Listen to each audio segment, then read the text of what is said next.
Welcome to my channel. I'm Scott, and in this video I am going to walk you through the process of valuing Energy Transfer stock by analyzing their financial statements and dissecting their financial ratios so we can determine if it's a buy or a sell. Energy Transfer transports and stores natural gas, crude oil, natural gas liquids, and refined products. To put it simply, it makes money by storing energy and also moving it through its pipeline to various customers. It owns 90,000 miles of pipeline infrastructure across 38 US states and also in Canada. The company owns all Sunoco branded gas stations in the US. If you want to invest in just the gas stations, you can simply invest in ticker SUN. Sun's market cap is $3.4 billion. In the trailing 12 months, its revenue is $18 billion. All of Sun's financials are consolidated into ET's financials. The company also owns USA Compression Partners. The ticker for this company is USAC. Their market cap is $1.6 billion. In the trailing 12 months, their revenue was $632 million. All of USAC's financials are combined with ET's financials. Energy Transfer is structured as an MLP, a master limited partnership, pays a lot less taxes than a traditional corporation. To qualify, the business must receive 90% of its revenue from natural resources or real estate. MLPs tend to pay a really high dividend payment, but most of the dividends are taxed at the higher tax rate. The company is headquartered in Dallas, Texas, and was founded in 1996. The ticker trades on the New York Stock Exchange, London Stock Exchange, and Mexican Bolsa. Let's get started with the model. This is a large cap company, 30 billion market cap. They're trading at $10 a share, and they have 3.1 billion shares outstanding. Let's look at their financials. The way you value a company is you estimate the free cash flows into the future, and then you discount those numbers back to today's value. That's what we're doing in this video. And free cash flow is cash flow from operations minus capital expenditures. They had an amazing year in 2021, mainly due to higher oil prices. Their free cash flow was over $8 billion.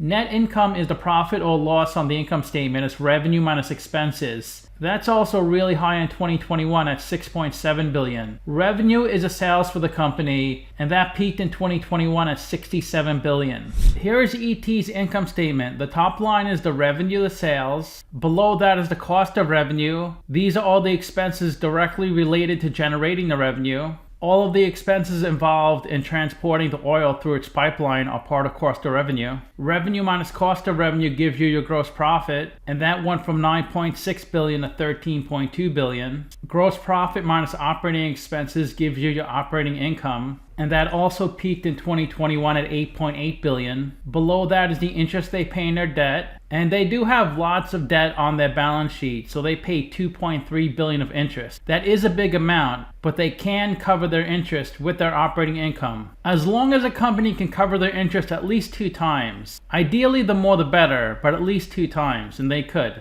Below that is other income and expenses. These are all the gains or losses not part of the company's core operations. And they had a big asset impairment in 2020. That's why their net income was so low. But we'll look at the statement of cash flows later, and you'll see they did bring in a sufficient amount of cash flow. And their net income was the highest in 2021 at $6.7 billion, double 2018's number. This is the company's income statement directly from their annual report. So this gives us a little more detail than Yahoo Finance. This shows us 2019, 2020, and 2021. And here's a breakdown by product. $18 billion in refined product sales. This includes their Sunoco gas stations. When oil is pulled out of the ground, that oil can't be used for anything. It's useless. It has to be refined. And once it's refined and treated, then that raw oil can be converted into gasoline for our cars, or fuel for airplanes, or many other things. $15 billion from raw crude sales. When they ship raw product, that means someone else will refine the oil. Natural gas liquid sales is $15 billion. Gathering transportation is $9.2 billion. Natural gas sales is $9.1 billion. Their revenue went up dramatically because of the price of oil. Oil was really low in 2020 and really high in 2021. That's why they're so profitable in 2021. The cost of goods sold is $50 billion. Then you have operating expenses, depreciation, selling, general and administrative expenses. Their expenses are $59 billion, so their operating income is $9 billion, which is almost triple from 2020's number.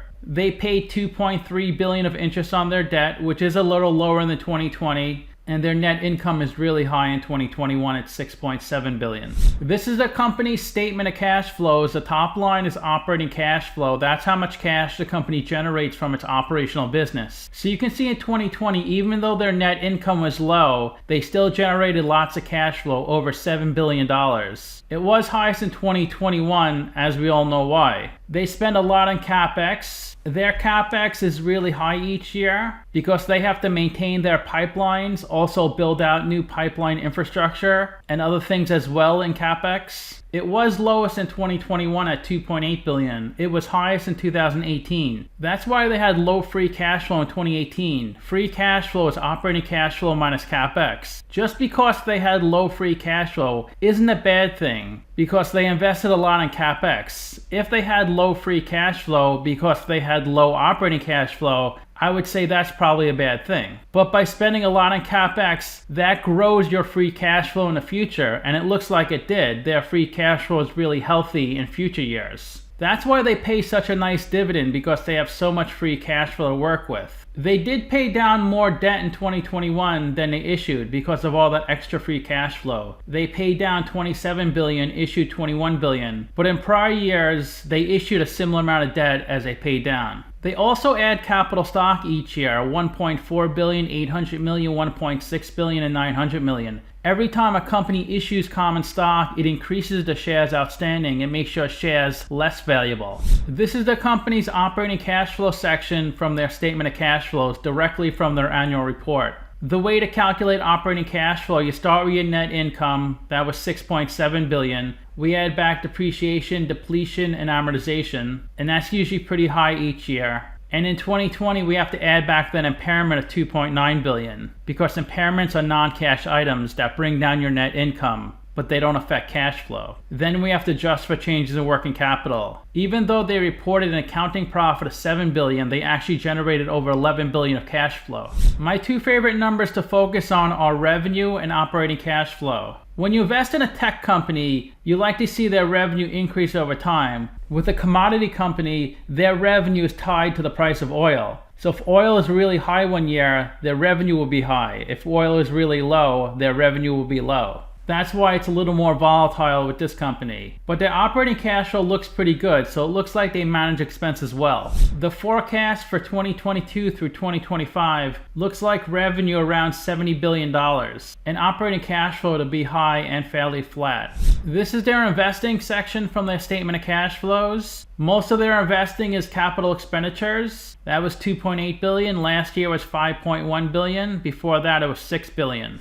This is their financing section from their statement of cash flows. The top line is how much debt they added. The second line is how much debt they paid down. Distributions are the dividends they pay. So in their financing section, they had a cash outflow of $8.4 billion. Last year was a cash outflow of $2.4 billion.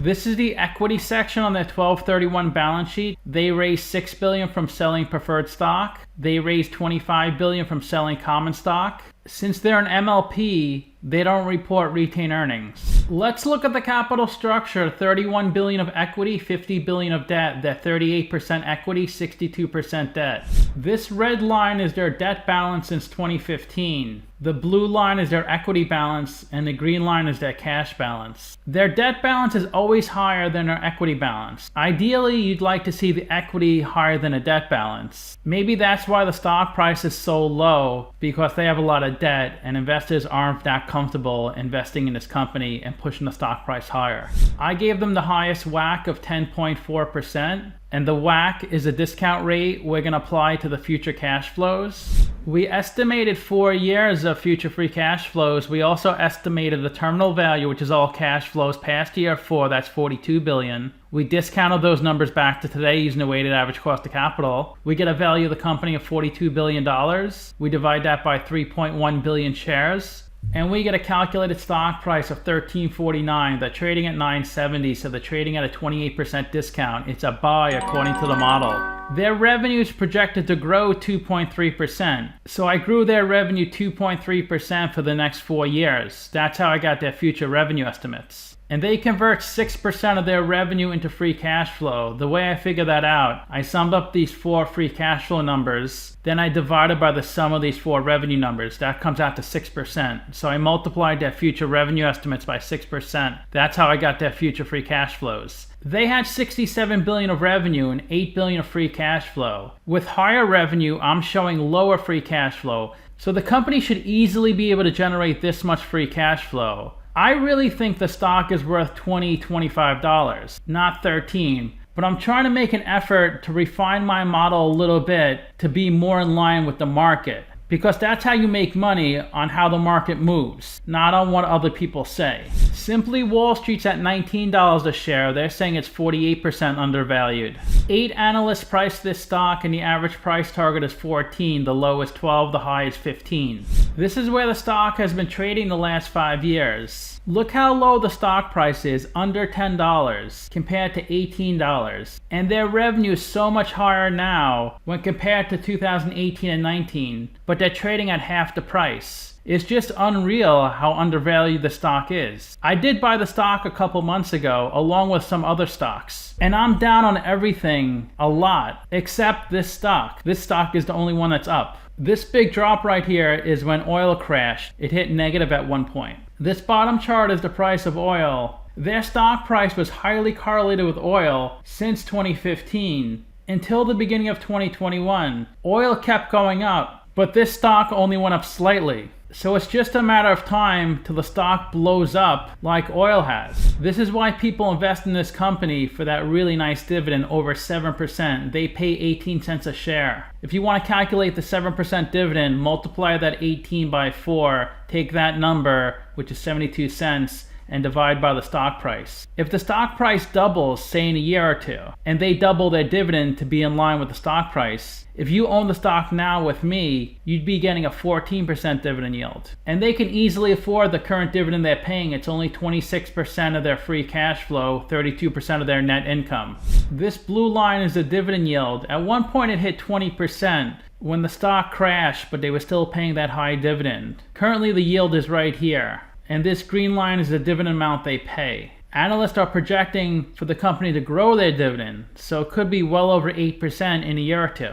The stock is really volatile. It has a beta of 2.1, so it moves more than 2 times the market. It's gone up 21% in the past 52 weeks, while the S&P is up 10%. The 52-week low is 7, the high is 1155. The stock is trading above its 50-day and 200-day moving average. You can see this is a really popular stock. Over 20 million shares are traded each day. Of the 3.1 billion shares outstanding, 2.6 billion are on float, 38% are held by institutions, and over 3% of the shares are shorted. Their employee count went down a lot in 2018, but even at a lower employee count, their revenue is higher than ever. If you invested $10,000 into this company 10 years ago, you'd only have $4,500 today. That's an 8% annual loss. Every quarter in the past 12 months, there's only been insider buying, no selling, so that's a really good sign. Here's a list of all the insider buying. So lots of people are buying. Here are the dates, the person, the shares, and the price. 46% of the shares are held by the general public, 40% by institutions, 13% by insiders, and 2% by public companies. The CEO of the company owns 9% of the stock. That's worth $2.7 billion. Then Harvest Fund Advisors. Then Ray Davis. He used to be the CEO of the company. He owns the Texas Rangers. Blackstone owns 2.7%, then Invesco. Let's look at their financial ratios. Look at these price multiples, a PE of 4.5, price to sales of 0.4, and a price to book of 1.0. These are just amazing numbers. Let's look at their non-current assets. They have lots of property, plant, and equipment, $104 billion. They depreciated $22 billion, so the book value is $82 billion. They have $2.5 billion of goodwill. Goodwill is the premium you pay when you acquire another company. $6 billion of intangible assets. Examples of intangibles are copyrights and trademarks. 1.6 billion of other, 830 million of leases, and 2.9 billion of investments. When it says unconsolidated, that means these investments are not consolidated into the ET's financials. Sunoco is consolidated into their financials because they own more than 50% of Sunoco. Let's look at their non-current liabilities. 49 billion of debt, 3.6 billion of deferred income taxes. This will increase their tax bill in the future since it's a liability, and 1.3 billion of other. Their ROIC is 9%. They do have a lot of debt, but they can cover the interest payments almost 4 times. They have a great ROE of 21%. That's net income over equity. They can almost cover their current liabilities with their current assets. Their quick ratio is 0.8. Quick ratio is current assets minus inventory over current liabilities. Let's look at their current assets. Only 336 million of cash, 7.7 billion of accounts receivables. This is how much money other companies owe ET. 2 billion of inventory and 400 million of other. Let's look at their current liabilities. 6.8 billion of accounts payable. This is how much money ET owes other companies. 3 billion of accrued and other current liabilities. These are expenses ET has incurred but has not paid it yet. And 680 million of current debt. Anything in current liabilities is owed within 12 months. Anything in non-current liabilities is owed after 12 months. They generated over 8 billion of free cash flow in 2021. They have a small negative in working capital. And they paid over 2 billion of dividend payments, so they have nearly $6 billion of funding. The best way to look at ratios to compare them to companies in the same industry. There are 58 companies in the same industry as Energy Transfer, and ET ranks 8th in market cap at 30 billion. And their ratios are better than average in every single category. They spend a lot on CapEx. They don't have a good debt to equity ratio, but it is better than average. They pay a great dividend. Most companies in this industry pay a really nice dividend. They generate lots of free cash flow. Their price multiples are unreal. They generate more revenue than everybody else in this industry, and they're not even the biggest company. It's crazy how undervalued the stock is. Look at their 3-year revenue growth rate, 8%, which is larger than average. They have a good ROA and an amazing ROE. ROA is net income over assets. So to summarize, I have them trading at a 28% discount, but I really feel they're more like a 50 or 60% discounted stock. They just put up amazing numbers. Midstream stocks are much less risky than upstream and downstream because midstream only has to transport and store the oil. Upstream is the most risky. They have to pull the oil. It takes a lot of money and time to identify a location with oil. And there's risk you don't pull as much oil as you thought you would pull, or the expenses are so high that it's not even worth it to pull the oil. Downstream is the closest to us. When we get gas from the gas station, we're really close to downstream companies. Downstream mainly does refining of the petroleum. They turn it into a usable product, like gasoline or jet fuel. So it's just a matter of time till the stock blows up. I don't know if it's going to be this year or next year, but it's just a matter of time. I rank their free cash flows, revenue, and ratios 10 out of 10. So let me know what you think. Give this video a like, subscribe, or comment below. Also, if you'd like to get a custom valuation or just support the channel, you can become a member by clicking on the link in the description below. Thanks for watching.